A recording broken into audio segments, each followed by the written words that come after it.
The square is crowded. Enslaved men and women gather, their faces filled with sorrow and fear. Soldiers stand in rigid formation around the gallows. Sam Sharpe stands tall at the center, his hands bound, his gaze steady. The executioner steps forward. "Executioner, do you have any last words?" Sam lifts his head, scanning the crowd.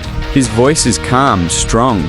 "Sam, brothers and sisters, today you are here to witness a man's death.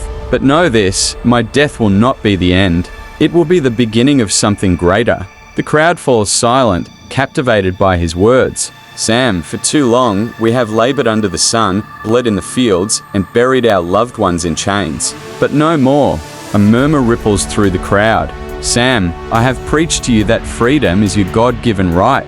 And I say again, it is better to die for liberty than to live in bondage." Mary Sharpe, standing in the crowd, wipes tears from her face. Her eyes remain locked on Sam. "Sam, they call us rebels, but we are only men and women who dare to dream of a life where we are free. Free to live, to love, to worship." He turns his gaze to the soldiers. "Sam, you may take my life today, but you cannot kill the truth. You cannot silence freedom."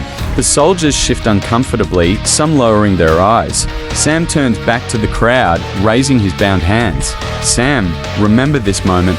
Carry it in your hearts. For one day, Jamaica will be free. And on that day, let them know that we fought for it." The executioner steps forward, placing the noose around Sam's neck. "Sam, I go in peace. My blood will water the roots of liberty." The noose tightens. The crowd begins to chant, softly at first. "Crowd, freedom, freedom, freedom." The chant grows louder, spreading across the square. Mary closes her eyes, tears streaming down her face. Sam, softly, to himself, "Freedom is near."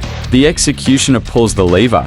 Sam's body drops. In 1834, the British Empire abolished slavery across its colonies. Sam Sharpe's sacrifice became a symbol of freedom and resistance. Today, he is honored as one of Jamaica's national heroes.